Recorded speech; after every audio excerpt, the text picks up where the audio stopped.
ಕಡ್ಕೋಳ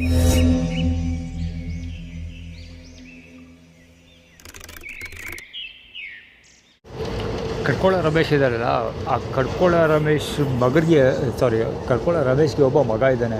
ಅವ್ರ ಹೆಸರು ಕೀರ್ತಿ ಅಂತ ಇರಬೇಕು, ನಾಟ್ ಶೋ. ಕೀರ್ತಿ ನಾನು ಕೇಳಿಸ್ಕೊಂಡಿರೋ ಪ್ರಕಾರ ಕೀರ್ತಿ ಇರಬೇಕು. ಕೀರ್ತಿ ಕಿರಿಕು. ಸೊ ಕೃಷ್ಣ ಜಾರಿ ಹೋಗೋ ಕೃಷ್ಣ ಇದೆಲ್ಲ ಬಾಲಗುಚ್ಚಿ ಅವ್ರ ನೆಟ್ವರ್ಕ್ ಬರುತ್ತೆ, ಮತ್ತು ಕಿಶೋರ್ ಸರ್ಜಾ ನೆಟ್ವರ್ಕ್ಗೆ ಬರೋದು. ಸೊ ಕಿರಿಕ್ ಅಂತ ಒಬ್ಬ ರಿಪೋರ್ಟರ್ ಇದ್ದಾನೆ, ಟಿ ವಿ ನೈನಲ್ಲಿದ್ದ.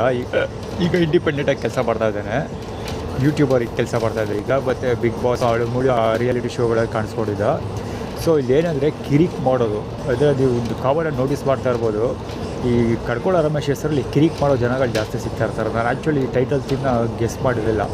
ಈಗ ಮೊನ್ನೆಲೇ ರೋಡಲ್ಲೆಲ್ಲ ಕಿರಿಕ್ ಐತಲ್ಲ, ಅದನ್ನು ನೋಡ್ಕೊಂಡು ಇವಾಗ ಗೆಸ್ ಮಾಡ್ತಾಯಿದ್ದೆ. ಆ್ಯಕ್ಚುಲಿ ಇವನು ಅಷ್ಟೇ, ಇಬ್ಬಾಸದ್ದಲ್ಲ, ಇವನು ಚಾಮರಾಜ ಸ್ಟೇಷನ್ ಕಾಣಿಸ್ಕೊಂಡಿದ್ದು, ಇವನು ಅಶೋಕಪುರದಲ್ಲಿ ಕಾಣಿಸ್ಕೊಂಡಿದ್ದು. ಸೊ ಇಬ್ಬರು ಫಸ್ಟು ಕಿಟಕಿಲಿ ಕಾಣಿಸ್ಕೊಳ್ತಾರೆ, ಈಗ ಇಲ್ಲಿ ಟ್ರೈನ್ ಒಳಗಡೆ ಕಿರಿಕಿಗಳು ಮಾಡ್ತಾ ಇರೋದು.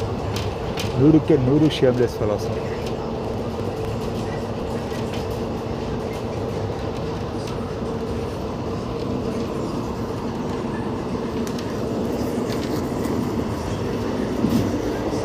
ಆ್ಯಕ್ಚುಲಿ ಕಡ್ಕೊಳ್ಳೋದಲ್ಲಿ ಇಳಿತೀನಿ ಗೊತ್ತು, ದೊಡ್ಡದ ಅದೇ ಚಿನ್ನ ಬೆಳ್ಳಿ ಕೊಡ್ತಾರೆ, ಅದೇನು ಕೊಡ್ತಾರೆ, ಎರಡು ಅಪ್ಲೈ ಮಾಡ್ಕೊಬಲ್ಗಿರೋದವ.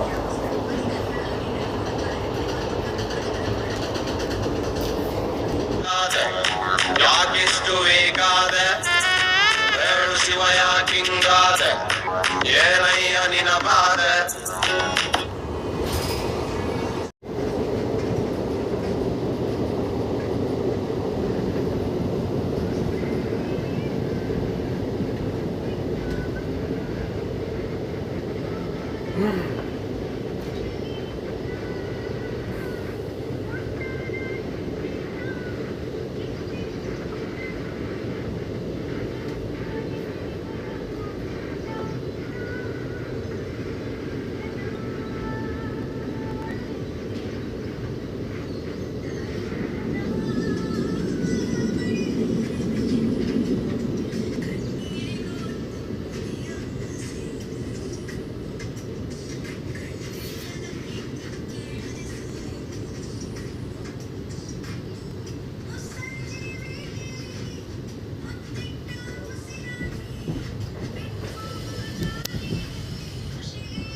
ಕಡ್ಕೊಳ್ಳೋ ರಮೇಶ್ ನೋಡೋದ ಅಂತ ಹೇಳಿದೆ.